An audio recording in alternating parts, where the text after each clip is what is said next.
Gente,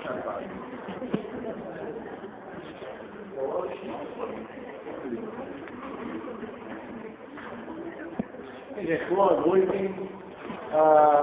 Larissa, por favor, vamos chegar mais perto?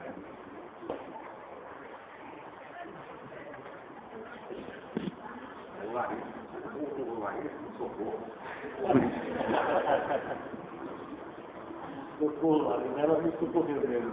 Quanto eu aqui da auditório, porque eu estou gente, boa noite novamente. Quem não me conhece, eu sou o professor Jorge Delane, aqui no Departamento de Psicologia da UFB, e o professor Edmundo Galdêncio, que dispensa apresentações, todo mundo conhece. E esse momento, para mim, é muito especial porque, primeiro, a reunião de tantas pessoas interessadas no estudo da psicologia, no estudo da psicanálise, pessoas que desejam sempre saber um pouco mais, ou a partir da psicanálise até reconhecer o seu não saber, que é fundamental. Então, é uma que a gente tem que ser aprendido, no estudo da psicanálise, que tem sempre algo que escapa, né? Isso é muito importante, faz parte da nossa vida. Esse nosso grupo é um projeto de extensão, chama-se Círculo de Estudos em Metapsicologia e Epistemologia Psicanalítica. Então, ele surgiu em 2010 com a intenção de fazer estudos. O grupo funciona através de estudos sistematizados de obras psicanalíticas. Então, nós tomamos como objeto de estudo um determinado livro, um livro que versa sobre a teoria psicanalítica, e também faço uma autocrítica, faço análise epistemológica dos conceitos de psicanálise, embora a gente saiba que toda discussão que envolva teoria e epistemologia psicanalítica passa pela clínica. Tanto é assim que o termo de hoje é um termo clínico, tema somático. Né? Então não se discute teoria psicanalítica sem a gente capaz, sem a gente se articular com a clínica. Então o nosso grupo tem feito esses estudos. A primeira obra que nós estudamos aqui foi esse livro, Problemáticas 1, dos seminários de Jean Laplanche, falecido ano passado, psicanalista francês, esse de Lacan, houve uma ruptura com ele ainda nos anos 60, e o Laplanche faz um estudo da angústia, e tem uma parte clínica e tem uma parte também teórica, muito interessante.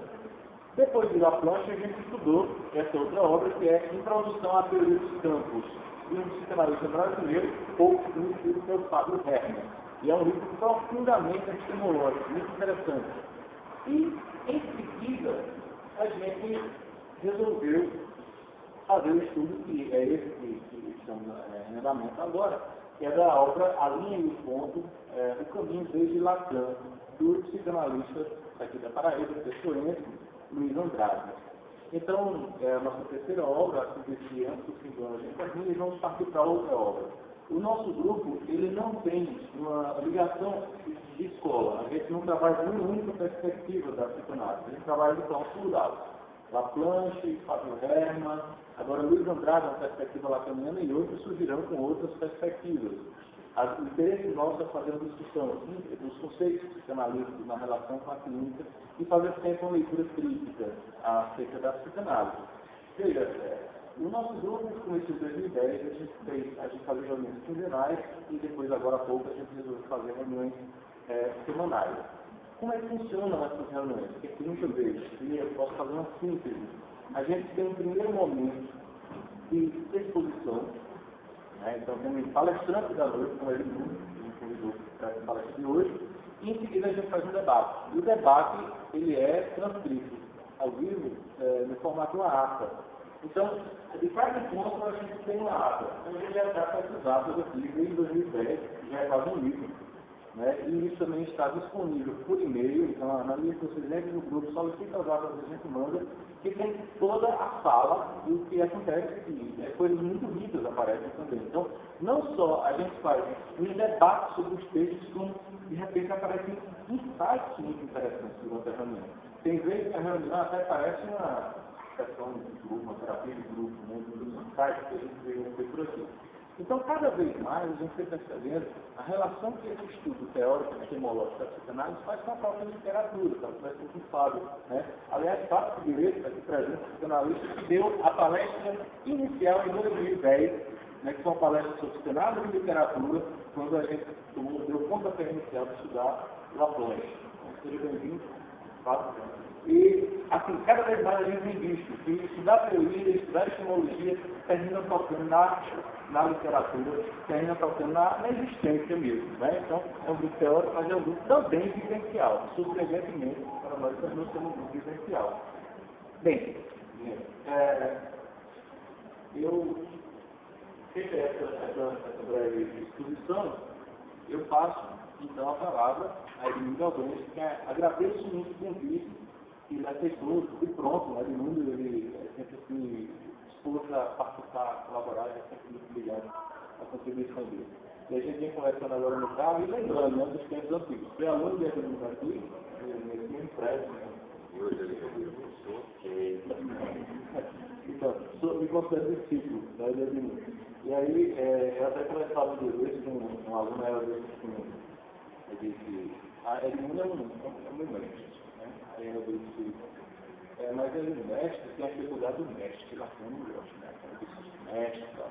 Aí ele disse, não, mas aí Edmundo é translacaniano o suficiente para não se oferecer ser chamado de mestre. Ele não é o mestre do pé, então ele é esse mestre que abre as portas, ele não fecha o olhar de ninguém, ele abre as portas, ele abre a nossa mente. Edmundo é feito disso, de inteligência, de sabedoria. Edmundo é feito também de carne e osso, é gente como a gente. E é muito bom contar com você. Com você, falar. Muito obrigado pelo prazer. Bem, na verdade eu falo de um lugar muito confortável. Não é exatamente o que eu sou, amigo Jorge. Translacaniano, nem lacaniano sou. Na verdade, não sou psicanalista, sou um estudante de psicanálise, para mim, a psicanálise é, de fato, o melhor modelo que até hoje foi proposto no sentido teorista, no sentido de uma tentativa de explicação do que é o fenômeno humano. E no tocante a isso, de fato, na minha concepção, até hoje não foi construído nenhum modelo que possibilitasse a profundidade com a qual a psicanálise dedica a investigação do grande enigma da humanidade, que passa obrigatoriamente pela falta, pela incompletude e por todas as manifestações que daí então são decorrentes e que hoje estão claramente fazem presentes nessa sociedade absolutamente caótica na qual nós vivemos, uma vez estudando os fenômenos que hoje em dia nos acometem enquanto engenho humano e enquanto esse animal absolutamente pairado, uma vez perdidas, digamos assim, as grandes âncoras que serviam de porto ou de esteio para o gênio humano. Em todo caso, a minha função hoje é, sobretudo, provocar os presentes fazendo o que eu chamaria ousadamente de um retorno a Luiz Andrade. Tanto é que eu fiz a leitura do texto de Luiz Andrade, mas tem uma série de contrapontos a colocar à leitura do fenômeno psicossomático que por ele é feito. E no mesmo momento, então, eu gostaria, na verdade, de trazer a página matemática que passa, no final das contas, por aquilo que é uma proposta tipicamente hermenêutica e uma proposta vinculada à hermenêutica, sobre isso construída por Dilthey. Dilthey é o autor que, no final das contas, deixará, em grande medida, o seu nome marcado na epistemologia, mediante a ideia de que, para ele, fundamentalmente, existem dois fenômenos alusivos à compreensão ou à interpretação de um determinado fato. E no tocante, então, à interpretação de um fato, para ele existiriam duas possibilidades. A possibilidade da explicação e a possibilidade da compreensão. Dizendo ele, na verdade, a explicação seria esse elemento decorrente de uma determinada interpretação que seria formatada primordialmente no campo das ciências físicas da natureza. A natureza, então, contaria para ele a possibilidade de explicar determinados fenômenos, como, por exemplo, a queda de um determinado objeto esse cairia em última instância, conforme nos explica a teoria da gravitação universal dos corpos, ou seja, a teoria da gravidade. Essa explicação contrapõe-se, então, para ele, aquilo que seria o elemento resultante da interpretação de um dado fato no tocante às ciências humanas, ou às ciências sociais. Uma vez que, no final das contas, as ciências sociais trabalham dentro de um universo no qual as explicações são, na verdade, em grande medida impossíveis, restando-nos apenas a possibilidade da compreensão de um determinado fato, de um determinado evento. Diferente, em geral, a explicação da compreensão, porque no tocante à explicação existiria apenas, então, somente uma única modalidade de explicar um determinado fato. Ao passo que no âmbito da compreensão, tantas serão as compreensões possibilitadas, quanto sejam os elementos que tentem compreender um determinado fato esse colocado no âmbito das ciências sociais ou das ciências humanas, que poderíamos então ilustrar da seguinte forma. Digamos que uma determinada pessoa padeça de um determinado quadro tipicamente depressivo.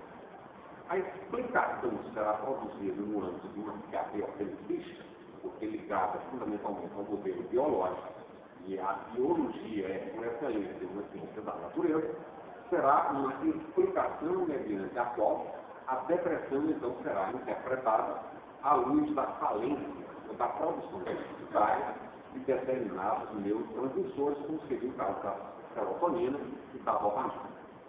E quer dizer que, do ponto de vista da explicação que é construída por uma psiquiatria biológica, fala-nos dessa explicação de que a depressão nada mais seria do que a expressão da falta de serotonina e de dopamina cerebrais.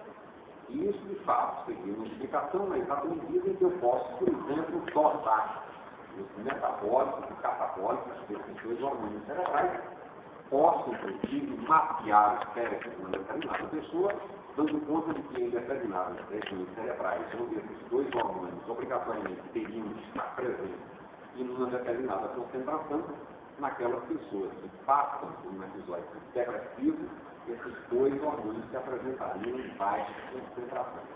Quer nos exames laboratoriais, que demonstrariam a diminuição dos metabólicos e catabólicos desses hormônios, quer sejam mapeamentos cintilográficos do cérebro dessa pessoa. Por outro lado, existirão determinadas correntes situadas no campo das ciências humanas que procurarão interpretar o mesmo fenômeno depressivo a partir, porém, não do âmbito que seria uma explicação, mas fundamentalmente de uma compreensão. E eu poderia, então, contar com uma compreensão que seja produzida, por exemplo, pela psicologia existencial. A psicologia existencial que nos vai dizer que a expressão nada mais é, melhor dizendo, a depressão nada mais é do que a expressão dessa solidão a que o ser humano está colocado em relação a outras espécies, dentro da própria espécie humana, uma solidão que, no final das contas, seria uma solidão cósmica, uma vez desaparecido para a grande maioria das pessoas a possibilidade de um Deus paulicitante que nos acolhesse a todos. Mas eu poderia explicar, por melhor dizendo, compreender essa mesma depressão por uma outra linha. Eu poderia interpretar essa depressão como sendo resultado daqueles eventuais acidentes que teriam lugar na vida de uma dada pessoa no tocante à formação do amor próprio ou da autoestima, como tradicionalmente procede a psicologia. Por outro lado, eu poderia trabalhar essa depressão a partir de uma compreensão que nos é produzida no âmbito da psicanálise, sobretudo em obras como, por exemplo, Lúcio e Melancolia, em que ali coloca-se uma compreensão para uma determinada forma de depressão, que evidentemente se apresenta como diferenciada ou diferente das três primeiras que aqui foram citadas. Objetivando, então, recuperar esse momento inicial, o que nós poderíamos dizer? O que poderíamos dizer em relação à psicossomática é que, nas diversas correntes que foram construídas ao longo do tempo, existiria uma escola psicossomática que prende a explicação, que seria, na verdade, uma escola psicossomática de modos resultados organismista, como era o caso da escola de Campos, também hoje chamada de escola do estresse, ao lado de outras escolas, então, que procuriam explicar o fenômeno ou eventualmente a doença psicossomática a partir de outras formas de interpretação e compreensão. Assim sendo, num primeiro momento, feita a recuperação desses elementos, eu diria que abordar, quer seja o fenômeno psicossomático, quer seja o sintoma psicossomático, quer seja a doença psicossomática propriamente dita, nos obrigaria a recuperar em grande medida o que é a própria história do conceito de psicossomática. Na verdade, o conceito de psicossomática é firmado pela primeira vez por um alemão, de nome Henry, no século XIX. Médico aquele preocupado basicamente com as inter-relações que foram literalmente perdidas entre corpo e alma, ou corpo e psique, colocando ele a ideia em cena de que já era chegado o tempo do homem reintegrar-se a si mesmo no campo, sobretudo da medicina, levando-se em consideração o que eram os seus dois postulados básicos. O primeiro postulado dava conta de que determinadas condições físicas ou orgânicas se refletiam obrigatoriamente no psiquismo de uma determinada pessoa. E se existia, então, essa possibilidade de existindo esse caminho, era perfeitamente possível que existisse o caminho daí decorrente. Ou seja, havia determinados conflitos intrapsíquicos manifestarem na organicidade de uma determinada pessoa, o que levava, em a postular que, de fato, a denominação deveria ser psicossomática ou somata psíquica. Uma vez que, para ele, o que interessava era não tanto a demarcação, digamos, no início de um determinado processo, que é esse processo iniciado no psiquismo, quer que esse processo fosse iniciado na organicidade, embora para ele o que interessava fosse fundamentalmente aquela ideia há muito perdida, e sobretudo perdida à existência de uma herança grega que é nos transmitida a partir fundamentalmente de Platão e da alegoria da caverna. Todos vocês lembram da alegoria da caverna. Platão, na República, vai nos propor a ideia de que, metaforicamente, existiria um determinado grupo de pessoas presas ao fundo de uma caverna. Caverna aquela na qual, desde muito precocemente, aquelas pessoas ali estariam colocadas, de modo tal que, acorrentadas ao fundo da caverna, de lá não poderiam sair. E jamais haveriam, então, sair. Essas pessoas apenas e tão somente podiam contemplar, a partir do lugar que elas ocupavam, e da forma como no interior da caverna elas estavam colocadas, apenas e tão somente as sombras que eram projetadas por aqueles animais semoventes que passavam diante da abertura da caverna. Contra a luz, aquelas pessoas, aqueles animais, projetavam, então, no fundo da caverna, essas sombras, que eram, então, tomadas por aqueles prisioneiros da caverna como sendo expressões da mais pura e da mais concreta realidade. Eles que haviam, então, vivenciado a vida ou a existência inteira em meio à treva e em meio a essa penumbra, desconhecendo, por conseguinte, o mundo lá de fora, no qual imperava e reinava a luz. Dando prosseguimento ao relato dessa alegoria, Platão, então, nos diz que, em um determinado dia, um daqueles prisioneiros consegue escapar da prisão em que ele sempre, para sempre, esteve colocado. Saindo do interior da caverna, pela primeira vez, então, ele se depara com o exterior, deparando-se automaticamente com a luz. Chegando ele, então, à conclusão de que aquilo que era tomado como realidade não passava apenas tão somente sombra.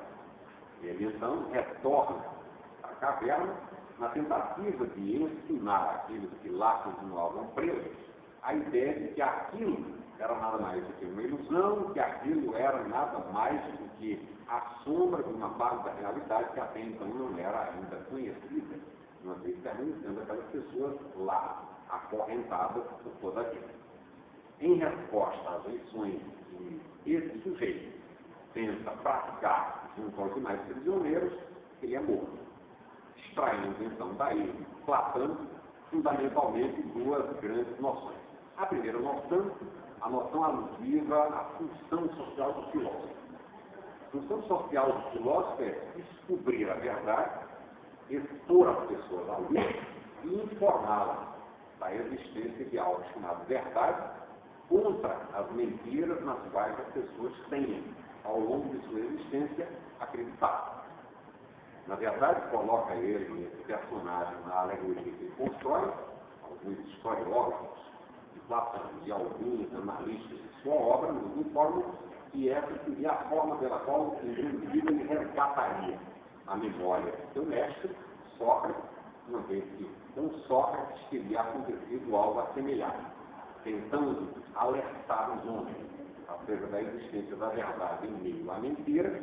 Sócrates, então, teria, de certa forma, sido sacrificado por essas pessoas que optaram por viver em meio às trevas, em lugar de descobrir a luz, viver em meio à mentira, em lugar de abraçarem a verdade. E, no segundo momento, Platão, então, fará uma grande construção, acerca daquilo que são as relações instituídas entre corpo e alma.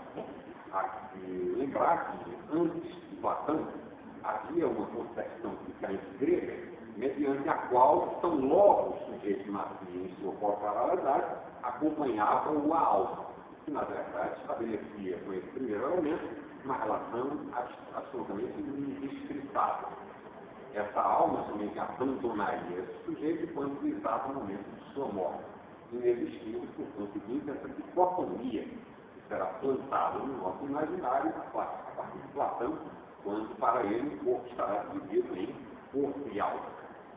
Sendo que o corpo corresponderia basicamente a essa caverna, correspondendo à alma, a esse espírito que necessitaria então ser liberto, para que uma vez liberto esse espírito de fato pudesse ter acesso à verdade. Dessa forma, então, Platão termina por fazer com que o nosso corpo seja percebido a partir de uma ideia de execrabilidade. O corpo é o que há de mais grosseiro, o corpo é o que há de mais bruto, o corpo é o que há de menos refinado do ser humano, uma vez sendo um corpo investido de uma única possibilidade de aquisição de conhecimento, que passaria pela sensorialidade. E essa sensorialidade, por sua vez, seria um elemento extremamente inferior àquilo que seria a intelectualidade, que, por sua vez, seria essa intelectualidade, digamos assim, esse intelecto, o grande responsável pela apreensão das verdades últimas, colocando então Platão em cena aquilo que será o seu tipo idealista. Na verdade, o nosso corpo tem acesso apenas e somente àquilo que há de grosseiro e que é possível ser captado pela nossa sensorialidade, cabendo a ideia poder ser captada apenas e somente mediante o exercício do espírito propriamente dito. Na continuação, ele então vai nos propor um idealismo mediante o qual dirá ele a verdade se encontra apenas e somente no mundo das ideias. Tudo aquilo que esteja colocado em termos concretos, quer seja no tocante ao corpo humano, quer seja no tocante ao mundo real concreto, será apenas uma grosseria que nos induzirá ao erro, à falsidade e à mentira. A partir daí, então, estará colocada essa clivagem entre corpo e alma. Clivagem essa que possibilitará que, para Platão e para os seus comentaristas, a alma esteja dividida em caráter definitivo, total e eterno nas suas relações com o corpo. Retomando essa questão, já bem mais adiante, no século XVIII, Descartes vai nos fazer uma outra proposta. Apelando para a ideia do terceiro olho, o olho segundo Descartes, estaria ou funcionaria no ser humano como sendo a sede, o centro da alma, localizado esse terceiro olho na região cerebral, possibilitaria pela primeira vez que fosse estabelecida uma certa relação entre corpo e alma, uma vez que esses dois elementos não estavam para Descartes colocados no corpo humano, ou no ser humano, nós dizemos, da mesma forma que pensava Platão, de modo absolutamente separado, clivado, fundido. uma vez que para Descartes, essa relação era uma relação corejada, digamos assim, graças ao terceiro olho, que funcionava então como um elemento de comunicação entre o corpo propriamente dito e o espírito. Até que por fim nós chegamos a Enro, que nos vai propor como que um retorno a tempos pré-platônicos, quando o homem, na verdade, seria configurado e caracterizado a partir não mais de uma dualidade corpo-alma, mas sim de uma integração existente entre corpo e alma, que serviria como base para a compreensão da doença psicossomática propriamente dita. A partir de Enro, então, tem isso, aquilo que a gente, concordando com o Foucault, poderia denominar de um estilhaçamento, digamos assim, do pensamento psicossomático. Uma vez que, a partir do século XIX, basicamente estarão sendo fundadas as bases, estarão sendo construídos os alicerces de 3 grandes escolas psicossomáticas. Cada uma dessas escolas psicossomáticas tentando apreender e interpretar ora o fenômeno psicossomático, ora a doença psicossomática, cada uma à sua específica maneira. Assim sendo, estaria colocada uma primeira escola que teria por objetivo tentar explicar a doença psicossomática à luz do modelo organicista, biológico, que será representada pela escola de Kahneman. A escola de Kahneman nada mais é do que a escola que nos vai propor a ideia de que nós somos animais mediatizados pela córtex cerebral. Tudo aquilo que acontece de real e concreto, no mundo concreto e real, é como que filtrado pela córtex cerebral. Córtex cerebral é essa que seria então a grande porta de entrada, mas simultaneamente a porta de saída, para os elementos que nós captaríamos do mundo externo e para as respostas que nós produziríamos a esses estímulos situados no mundo concreto e objetivo. Lembra-nos dessa escola que, do ponto de vista do funcionamento cerebral, nós contamos com um sistema nervoso denominado de autônomo, por sua vez dividido em sistema nervoso autônomo simpático e sistema nervoso autônomo parasimpático, que seriam então os 2 grandes mediadores, digamos assim, do funcionamento e da homeostase corporal ou psicocorporal de uma determinada pessoa. Para os autores da escola de Kahneman, ou da escola do estresse, o que seria então a doença psicossomática e não tanto o fenômeno psicossomático propriamente dito?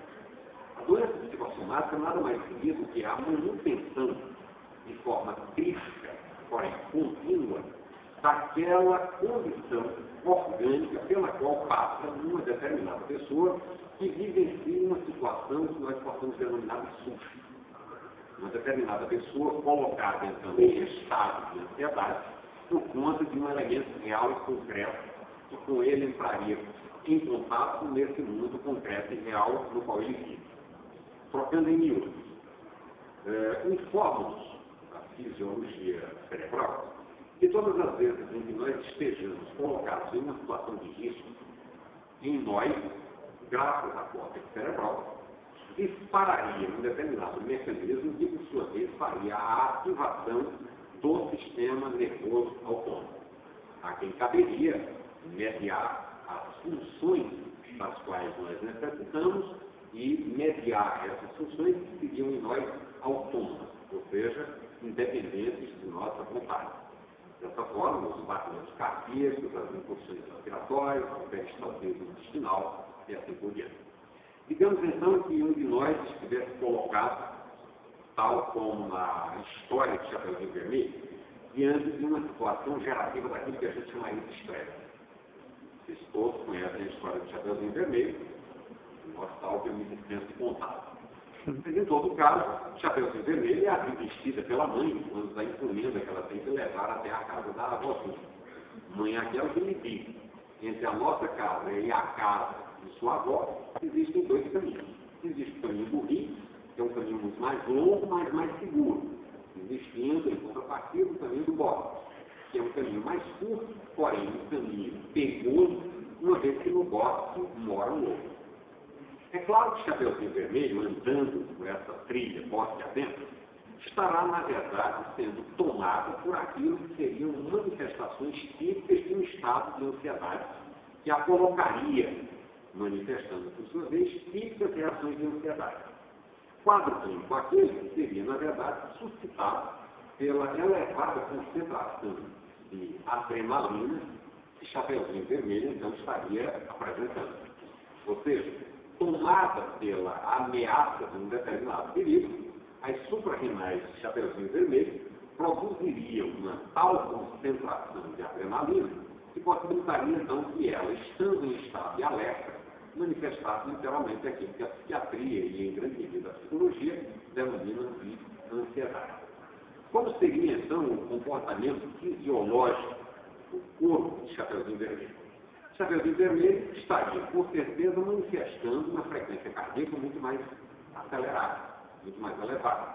A força contrátil do músculo cardíaco do quadro de Chapeuzinho estaria, então, ou produzindo uma contração muito mais intensa.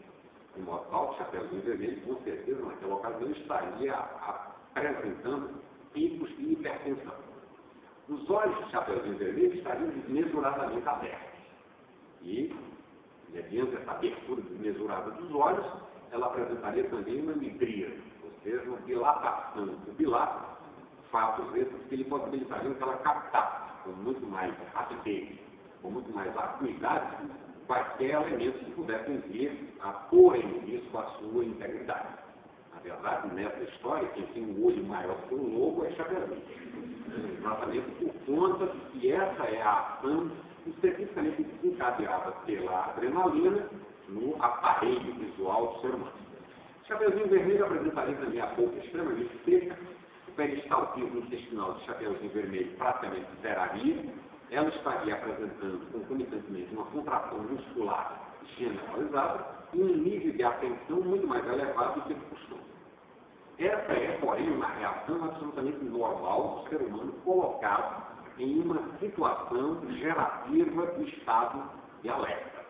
De modo tal que todos esses elementos adrenérgicos, ou simpatinéticos, que seria essa denominação dada pelo referente a esse quadro, seria um quadro absolutamente normal, adaptativo, na exata medida em que seria também reativo, uma vez sendo esse conjunto de fenômenos nada mais, nada menos, do que uma reação a essa situação gerativa, ora de medo, ora de angústia, ora de ansiedade, mas em todo caso de alerta.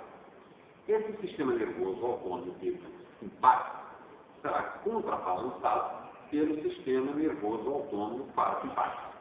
Uma vez que, no final das contas, o que há de mais caro do ponto de vista da fisiologia do nosso organismo chama-se homeostase. E nós podemos imaginar a homeostase como sendo os dois braços de uma gangorra, ou os dois pratos de uma balança. Todas as vezes em que ocorre uma estimulação do sistema nervoso autônomo simpático, há que ocorrer, em contrapartida, uma estimulação desencadeada pelo primeiro sistema em relação ao sistema nervoso autônomo parasimpático, para que as funções orgânicas possam se manter dentro desse equilíbrio, que seria o que nós poderíamos caracterizar como homeostase. Se uma determinada pessoa permanece durante muito tempo sob estimulação adrenérgica, ela desenvolverá, a partir daí, um sem número de patologias, correndo o risco, inclusive, de vir a morrer.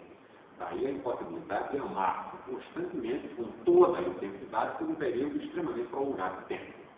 O amor, gerando então uma descarga de adrenalina, expressão dessa estimulação adrenérgica, muito possivelmente seria incompatível com uma vida amorosa saudável, uma vez que muito possivelmente o sujeito desenvolveria, como consequência dessa hiperestimulação constante, diabetes, hipertensão e assim por diante.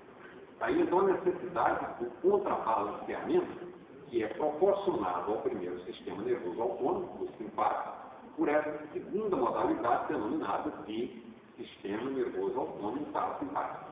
E em tudo por tudo funcionará, digamos, às avessas da maneira como o primeiro funcionaria. Ou seja, no lugar de se provocar uma midríase, ou seja, uma dilatação pupilar, a estimulação do sistema nervoso autônomo parasimpático provoca uma miose, ou seja, uma diminuição do diâmetro da pupila. Em lugar de o sistema nervoso autônomo parasimpático produzir uma abertura desmesurada da senda palpebral, os olhos tendem a fechar. No lugar de ele promover uma elevação da pressão arterial pelo aumento da força contrária e aumento dos batimentos cardíacos em sua frequência, o sistema nervoso parasimpático tenderá a produzir uma queda da pressão arterial, exatamente porque a acetilcolina, um neurotransmissor que funciona como mediador do sistema nervoso autônomo parasimpático, produz, em geral, diminuição da frequência cardíaca e diminuição da força contrária do coração.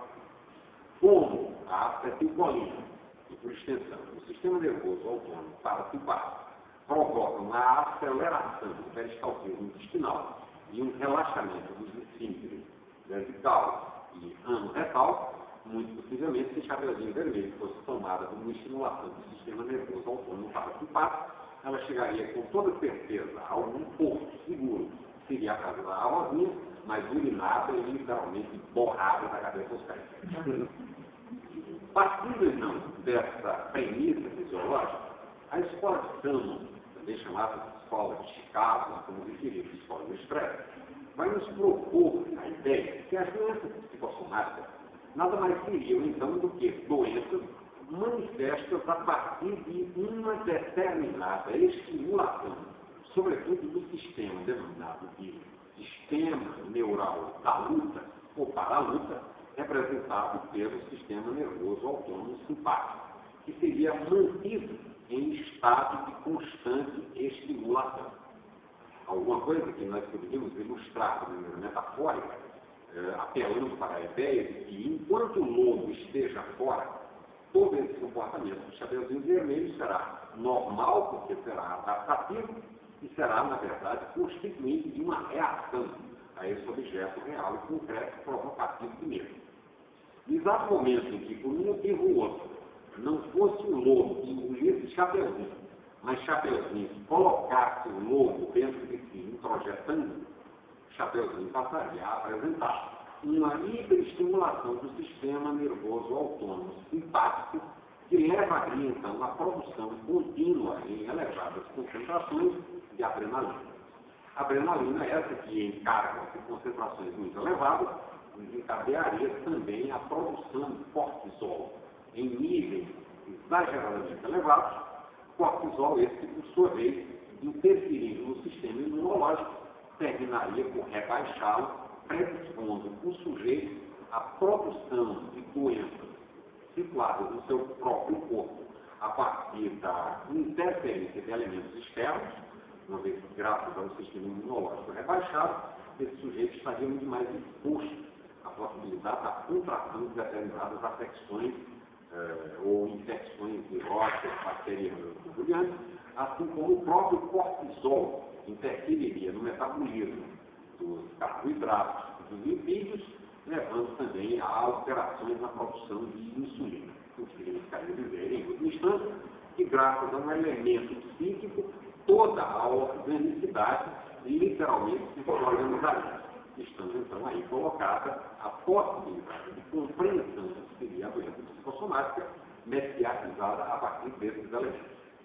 Posteriormente, outros autores agregaram-se a essa escola, objetivando discutir questões alusivas à personalidade, como é o caso de Franz Alexander, que propunha, então, que na psicossomatose, ou seja, no processo mediante o qual uma determinada situação psíquica findaria por promover o aparecimento de doenças orgânicas, teria que ser levado em consideração elementos alusivos à própria personalidade ou à formatação da personalidade da pessoa em questão. Franz Alexander, infelizmente, termina por enveredar por um certo personalismo que, em grande medida, representará o fracasso de sua proposta teórica.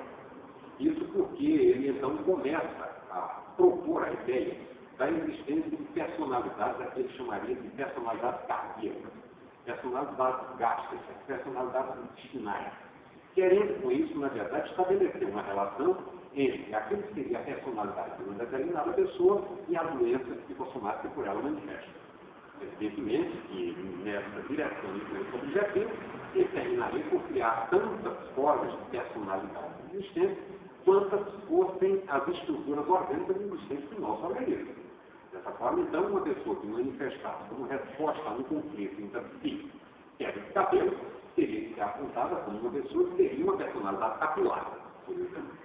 Da mesma forma, uma pessoa que desenvolvesse um problema situado ao nível das articulações, que teria que ter uma pessoa que, desenvolvendo essa patologia como resposta a conflitos psíquicos, teria que ser uma pessoa cuja personalidade fosse uma personalidade reumática. E isso, então, termina por, em grande medida, ser derrubado, ser não mais uma proposta teórica aceitável.